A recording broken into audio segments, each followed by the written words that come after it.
ना दोस्तों, आज हम 1 मिनट। ना दोस्तों, अब हम आज एब्सोल्यूट बेसिक प्राइस सेक्शन से शुरू करने वाले हैं, यानी एकदम शुरू से।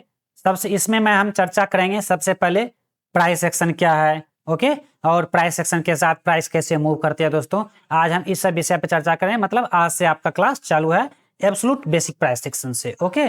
तो एब्सोल्यूट बेसिक प्राइस सेक्शन में हम सबसे पहले क्या सीखेंगे कि what is the price section, means price section है क्या, ओके। प्राइस मूव कैसे होती है ये आज हमको समझना है, okay. Now guys, absolute basic price section में सबसे पहले आता है what is the price section, आखिर प्राइस सेक्शन है क्या।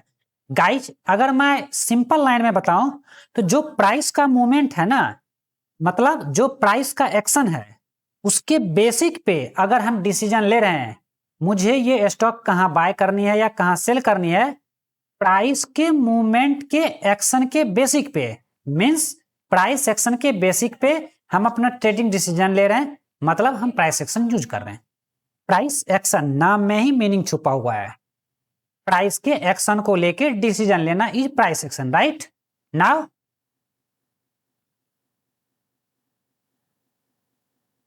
Now price action is a subjective concept, okay. एक हमको चीज, अगर आप कोई इंडिकेटर पार्टिकुलर इंडिकेटर लगाओगे तो आपको भी सुपर ट्रेंड इंडिकेटर यहां बाय कर यहां सेल कर, ठीक है, मुझे भी वही चीज दिखाएगा, किसी और इंस्टीट्यूशन को भी वही चीज दिखाएगा, लेकिन प्राइस एक्शन ऐसा नहीं है। Price action is a subjective concept, मतलब आपको लगेगा कि ये स्टॉक्स अप ट्रेंड है, किसी और को लगेगा कि नहीं नहीं ये साइड में जाए, किसी और को लगेगा कि ये डाउन ट्रेंड में है। मींस प्राइस एक्शन, आप ये सोच रहे हो कि प्राइस अगर उड़ती हुई दिख रही है, मींस आप ये सोच रहे हो, सबको लगता होगा कि ये अप ट्रेंड में जा रहा है, नहीं। मींस किसी को लग सकता है डाउन ट्रेंड, किसी को लग सकता है कि ये अप ट्रेंड में है, किसी को लग सकता है कि ये साइड वेज है। जब हम डाउ थ्योरी में जाएंगे, डाउ के थ्योरी जब हम देखेंगे तो वहां आपको यह सब चीजें पता चलेगा कि कैसे हम किसी प्राइस सेक्शन को देख के उसका अप ट्रेंड या साइड वेज या डाउन ट्रेंड हम डिसाइड करते हैं, ओके दोस्तों। ये आपको कहां चलेगा, डाउ थ्योरी में। अभी हम आगे देखेंगे। आपको ये चीज समझना है कि प्राइस सेक्शन एक सब्जेक्टिव कॉन्सेप्ट, मींस इस पे कोई डिबेट नहीं होता है दोस्तों, ओके। नहीं नहीं तेरा गलत है मेरा सही है, ओके।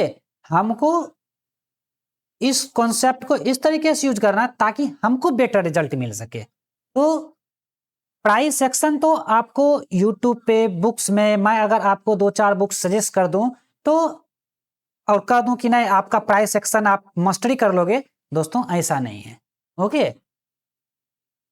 राइट।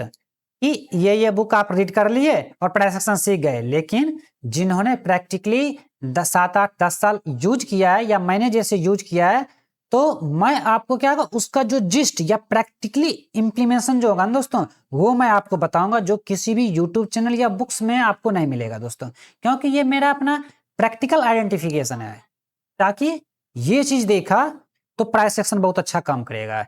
ये कॉन्सेप्ट में ये चीजें देख ली तो आपको बहुत मजा आ जाएगा, लाइक दैट, ओके। आपके बेटर रिजल्ट्स आएंगे। तो वो सारी पॉइंट्स आज हम कवर करने वाले हैं। तो इस चीज में ये सब्जेक्टिव कॉन्सेप्ट है, ठीक है, ओके। ठीक है दोस्तों, कोई दूसरा कुछ बता रहा है प्राइस सेक्शन के बारे में, वो भी दोस्तों गलत नहीं है। तो प्राइस सेक्शन में सिंपल हमको मास्टरी करना है, क्योंकि प्राइस सेक्शन कोई हार्ड एंड फास्ट रूल नहीं है दोस्तों। प्राइस एक्शन एक लॉजिकल अंडरस्टैंडिंग है, हम प्राइस के एक्शन के बिहाइंड जो लॉजिक है उसको हम समझ रहे हैं, उसके बेसिक हम ट्रेडिशन लेते हैं। इसमें कोई हार्ड एंड फास्ट रूल नहीं है, तो ऐसा ही होगा तो मतलब ये है, ठीक है, ऐसा कुछ भी नहीं है, ओके। सो इसीलिए एक चीज आप नोट कर लो कि प्राइस एक्शन कॉन्सेप्ट को आप लॉजिकल समझना, ओके, तो ही आप उसको प्रैक्टिकली इंप्लीमेंट कर पाओगे। और हम हर एक चीज को लॉजिकल देखेंगे दोस्तों, ओके। और किसी भी चीज में डिबेट नहीं होगा, नहीं नहीं ऐसा ही होगा, ठीक है, ओके। लॉजिकल जो आपको सही लगता है वो आपको समझना है, जिस चीज का लॉजिक समझ में आए वो चीज वैसे होती है, ओके, सिंपल, ओके।